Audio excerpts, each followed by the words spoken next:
Let's be clear here. The states are responsible for policing their streets. The governors, the mayors are responsible for ensuring that our streets are safe, that the American people are protected. And what we have seen is in far too many Democrat-run states and Democrat-run cities, we have seen violence and chaos and nothing like the law and order that we saw here in D.C. when President Trump stepped in and surged the National Guard. In Chicago, for instance, we saw over 100 people were shot and 14 tragically killed, including a 3-year-old was among the victims. And one local news outlet tragically reported that multiple teenagers were killed in Chicago this weekend as well.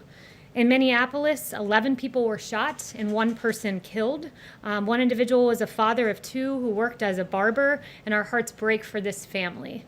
Also in Democrat-run New York City, we saw that the New York Post reported that there was 1 shooting per hour this Saturday, absolutely inexcusable, with 24 people shot on Saturday alone. And then in Democrat-run Seattle, we've seen the autonomous zone, otherwise known as CHOP, C-H-O-P. 1 person was shot and killed in this autonomous zone run by radical anarchists. And also we saw another shooting there yesterday as well. And Democrat mayor of the city called CHOP, quote, the summer of love. But it has been nothing of the sort, clearly, with 2 individuals shot, 1 person shot and killed. It is the responsibility of governors to protect their states, to police their streets. The police power rests at the state level. And we expect mayors to step up and to do their job, and governors to step up and do their job in the mold of President Trump, who secured D.C. after a night of lawlessness 2 weeks ago. Finally, the defund police movement is misguided. It will only hurt the vulnerable citizens of American cities the most. It's sad and it is shameful. And with that, I'll take questions. Yes. Kayleigh, thank you. Has the president actually directed officials to slow down the rate of coronavirus testing?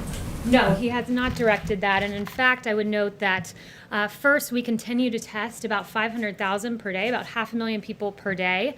$1.8 billion is invested in NIH to find new testing capabilities. Any suggestion that testing has been curtailed is not rooted in fact. And yeah, I would just note the extraordinary efforts of this administration, more than at this point, 26.7 million tests, and we should be north of that. When he said Saturday that he told his people to slow it down, what did he mean by that? The president was trying to expose what the media oftentimes does is they ignore the fact that the United States has more cases because we have more testing. We are leading the world in testing, and he was pointing that out, that it's a fact that the media readily ignores. So what he's saying that he told his people to slow down testing is not true? It was a comment that he made in jest. It's a comment that he made in passing, specifically with regard to the media coverage and pointing out the fact that the media never acknowledges that we have more cases, because when you test more people, you find more cases. Is it appropriate to joke about coronavirus when 120,000 people have died? He was not joking about coronavirus. I just said he was joking about the media and their failure to understand the fact that when you test more, you also find more cases. Kayleigh, thanks so much. To follow up on that, has the president ever delayed the allocation of federal funding that's already been dedicated to national testing? No, on the contrary, the president has led the way to make us the leading country in the world on testing. In fact, the FDA has authorized 144 tests under EUA's, emergency use authorizations. These include 122 molecular tests, 21 antibody tests, 1 antigen test, and the president has led the way in making us the world's leader with regard to testing. The administration sitting on about $14 billion of funds that have been approved but not yet allocated. Well, I just mentioned the $1.8 billion at NIH that's there, and we're exploring new testing. We're leading the world in testing, and we will continue to do so. Kayleigh, I have a question of my own. Last July, President Trump declared himself the least racist person there is anywhere in the world. Why does he use racist phrases like the Kung flu? The president doesn't. What the president does do is point to the fact that the origin of the virus is China. It's a fair thing to point out as China tries to ridiculously rewrite history ridiculously blame the coronavirus on American soldiers. This is what China's trying to do. And what President Trump is saying, no, China, I will label this virus for its place of origin. That's what he's saying by using the racist phrase Kung flu? He is linking it to its place of origin. What does he have to say to Asian Americans who are deeply offended and worried that his use will lead to further attacks of discrimination? So the president has said very clearly it's important that we totally protect our Asian community in the U.S. and all around the world. They're amazing people, and the spreading of the virus is not their fault in any way, shape, or form.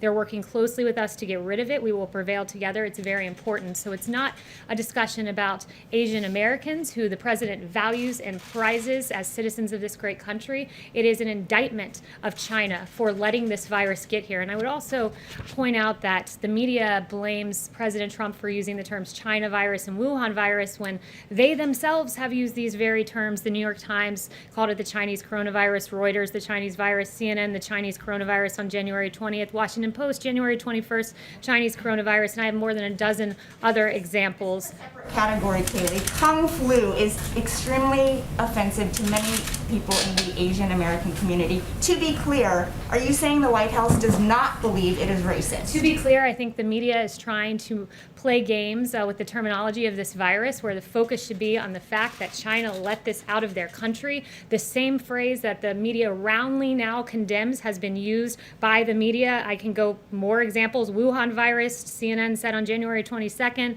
and we can go on and on and on. So while the media wants to focus on nomenclature, the president's going to focus on action. Yes. Kayleigh, the President and the Attorney General over the weekend offered different explanations behind the firing of Jeffrey Berman, the U.S. Attorney for the Southern District of New York. Can you clarify now why Berman was dismissed and if it was at the President's request? Well, I think that they were very much in sync this weekend, the Attorney General and the President, and here's what happened. The President held Mr. Clayton in very high regard, wanted to nominate him to this position in SDNY to keep him in the government as he returns to New York. Barr was working on a smooth transition, and when Berman chose to respond in the way that he did, he came to the President, and the President agreed and fired this individual, Mr. Berman, as Mr. Clayton now will, in time, get to that position. Why was Mr. Berman being dismissed in the first place? Because Mr. Clayton wanted to go back to New York City. We wanted to keep him in government, and therefore he was given the position at SDNY. But why did the president, I have two questions, but why did the president say he wasn't involved in the firing of Jeff Berman when the Attorney General said the president was the one who fired him? Because the Attorney General was taking the lead on this matter. He did come to the President and report to him when Mr. Berman decided not to leave. And at that point is when the President agreed with the decision of the Attorney General and to fire Mr. Berman and to promote Mr. Clayton. So he was involved in it then? He was involved in a sign-off capacity. He was not, AG Barr was leading the way, but in a sign-off capacity, yes, the President was. So my second question on testing is, you said the President made that comment in jest about having people slow down the testing. The Vice President just said that it was made in passing. When Pierre Navarro said it was tongue-in-cheek. But when the President himself was just asked by a reporter like an hour ago, he did not say that he was just joking when he said that he told officials to slow down the testing. The President instead used that opportunity to extol the fact that we've done more than 25 million tests, that we're finding more people because we're doing more testing. And I would note that what the Vice President said and Peter Navarro, whether it's in jest, in passing, or tongue-in-cheek, those are all synonymous. Well, why is that yes, funny? Justin. And I just want to note, to follow up on BJ, you don't even have to answer this. The media has never called it the Kung flu.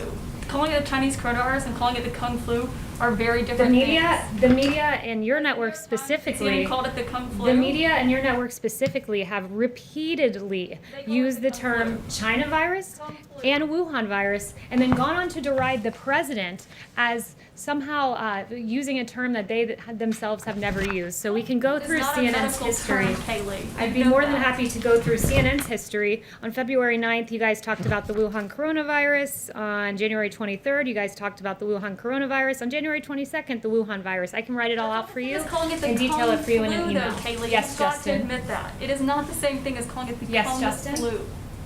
I first want to just follow on what you were just talking about with Berman. So obviously the president made the decision to nominate Clayton for the job, and that led to the sort of kerfuffle that we saw over the weekend. But there was this decision to remove Berman from the post before Clayton was nominated, or before Clayton was either nominated or, more importantly, confirmed. And so I think the question is, why did you take the acting U.S. attorney out of his job before there was a Senate confirmed replacement? Because there's an intent to put Clayton there, and so there will be an interim individual, an acting attorney, as we work to get Mr. Clayton in that position. Yeah, but I guess the question is, why didn't he continue in his position until Clayton was confirmed? Because we are hopeful that Clayton will be confirmed. We're not leaving him there. We're putting an interim person in place. No investigation will be affected by this, as was made clear by Attorney General Barr. All right, then, Yes, sorry, Steve. I wanted to ask about, the president over the weekend said that he didn't impose sanctions on China over the Uyghur internment camps because he was worried about his ability to negotiate the trade deal.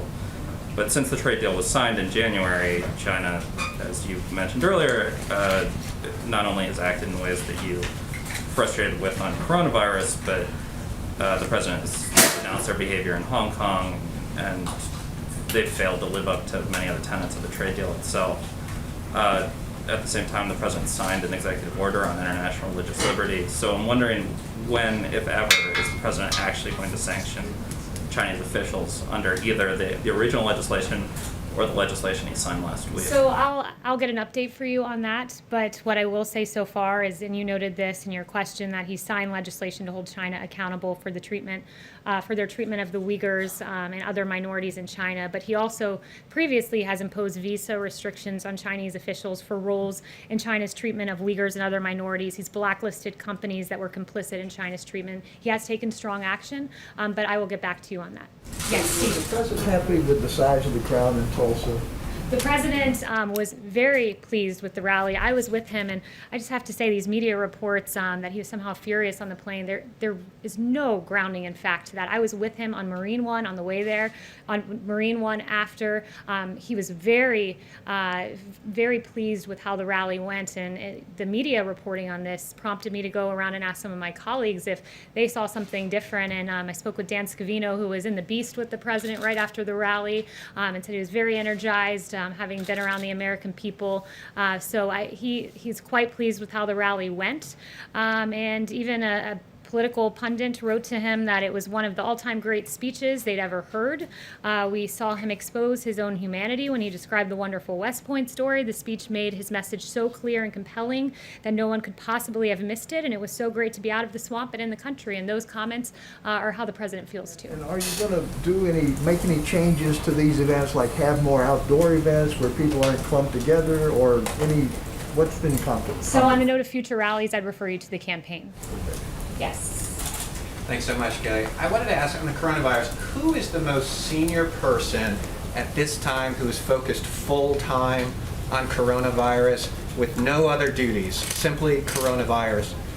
Who would that person be, and what type of authority does this person have to spend U.S. resources? So in the Trump administration, we're quite good at doing two things at once. We're expected to do many things at one time. The vice president is continuing to lead the task force. They meet regularly. Dr. Fauci is there. Dr. Birx is there. Dr. Redfield is there. They're regularly talking to governors. They had a governor's call today. The president is regularly briefed about the state of coronavirus and is regularly involved in decision making as we move forward. Is there a specific person who is focused on this full-time with no other duties? A lot of people are focused on this full-time. The most senior person, who would that be? Dr. Redfield, Dr. Birx, Dr. Fauci, all of our experts are involved. The vice president leads the task force each and every day, but we do many things at once in this administration, and we've done quite a good job with coronavirus, and it's we're pleased to see that it's a tragedy anytime a life is lost to coronavirus, but we are pleased to see that yesterday for the first time there were under 300 fatalities. So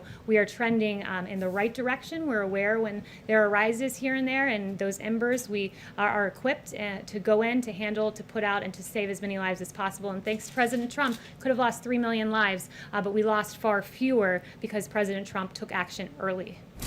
Yes. It's Kayleigh. Two on Venezuela, but first I just wanted to follow up very quickly on Leisha's question and Caitlin's follow-up. Does the president regret using the term Kung Flu, regardless of the fact that media organizations, including my own, had early on described the virus as the Wuhan virus, That is a different thing than saying Kung flu. Does the president regret using that term? The president never regrets putting the onus back on China, pointing out that China is responsible for this, and in the process standing up for U.S. troops who are being blamed by China in a campaign of misinformation. And on Venezuela, who does the president consider to be the legitimate leader of Venezuela? And is he still interested in any form in meeting with President Nicolás Maduro? Yeah, I'm very glad you asked this question. The president tweeted today that unlike the radical left, I will always stand against socialism and with the people of Venezuela. My administration has always stood on the side of freedom and liberty and against the oppressive Maduro regime. Nothing has changed. He continues to recognize Juan Guaido as the leader of Venezuela. Does he reject the characterization in John Bolton's book that he once said it would be cool to invade Venezuela? John Bolton has completely discredited himself. Multiple senior administration officials are on the record exposing his lies, and even the media seems to have taken note of John Bolton and how ridiculous some of the things he said. The reviews that his book has gotten have been rightly right on in the media. The media has said that this book is exceedingly tedious and slightly unhinged, bloated with self-importance. That was the New York Times. The New Yorker said he takes an inflated view of himself and a willingness to blame others for just about everything. The Federalist talked about the numerous serious factual flaws which have been underlined as being false by Pompeo, Lighthizer, and others who have all come out and said that this book is full of mistruths about themselves and about others in this administration, and certainly about the president. Does he claim that that was untrue then? Yes. Kayleigh, thank you very much. I wanted to go back to the SDNY and Berman. Was Jeffrey Berman fired because of investigations that he had overseen into President Trump's associates, including Rudy Giuliani and Michael Cohen? Was he fired because he had overseen those investigations? No, he was not. And as I noted earlier, and AG Barr noted, this will not disrupt the cases being handled by the district, which will proceed as normal. But is the president of the White House not at least concerned about the appearance of impropriety in the firing, given that those cases were being handled in his office? The administration has very clearly outlined the reason that he is leaving, and it is because Mr. Clayton will be moved into that role. Morgan. Thanks, Kayleigh. Is the White House concerned about the fact that coronavirus cases are now rising on a national basis after having plateaued, and does that require any new federal action? I think it's a very important question you're asking, and what I would note is the fatality numbers. We're pleased to see that number coming down. I would also point out that Dr. Birx said to me that a higher number of these cases are less severe cases per positive than at the beginning of this pandemic, because what's happening is because of our extraordinary work with testing, we're able to identify cases in the community before they develop symptoms and are in a hospital. So instead of identifying cases in hospitals, we're identifying them in the community, which is a really good and positive development, and we are equipped to handle when we see these embers that have occurred. Yamish. Hi, thanks, Kayleigh. I have two quick questions. The first is on the president has attacked the move to remove Confederate statues across the country. He said that it was an assault on, quote, our heritage. What does the White House and the president say to Americans who find it offensive to glorify people who owned other Americans, including enslaved African Americans? So I would note on statues that what we're seeing across the country is really quite confusing, because you're seeing statues defaced, like Gandhi's statue defaced and Ulysses S. Grant's statues defaced, and abolitionist Matthias Baldwin's statue defaced. At the same time, we're being told that George Washington's statue needs to come down and Thomas Jefferson's statue needs to come down. Where do you draw the line, from Gandhi all the way to George Washington? And it seems the American people very much agree with the president on this, on not bringing down these statues. Less than a third of those polled, according to Morning Consult, think these statues should be taken down. 61% oppose it, according to Marist. 62% according to Marist. So I would point that out, and I would say that when people watch these statue defacements and the beheading of some of these statues like Christopher Columbus, where do you draw the line? Because apparently the line goes all the way to Gandhi. So this week, yes. And then my second question is, going back to the issue of Kung flu, I spoke to Kellyanne Conway in March. She said that it was highly offensive and wrong to use that term. Does the president agree with Kellyanne Conway, or is he now saying that that term is not highly offensive and wrong? Because again, that was Kellyanne Conway's own words saying Kung Fu is The wrong. president does not believe it's offensive to note that this virus came from China and to stand up for our From U.S. China, it's military, Kung Fu. who China is making an active effort to completely defame, and that is unacceptable to the You're president. okay Chanel. with, again, just to go back to what I said to Kelly, as I said to Kellyanne Conway, she said that it was wrong and offensive. Are you saying that she was wrong to say that? Chanel. Are you saying that she was wrong to say On that? John Bolton and his book, if he goes unprosecuted, does the administration feel that this would set, or does it fear that this would set a precedent or embolden public servants to violate their oaths to this nation for political purposes? Absolutely, that's a concern. Look, the information in John Bolton's book was classified information as confirmed by the most senior national security and intelligence officials. And look, you have NSA Director Nakasone saying that this could cause permanent loss of a valuable source, intelligence source, and damage to the U.S. intelligence system.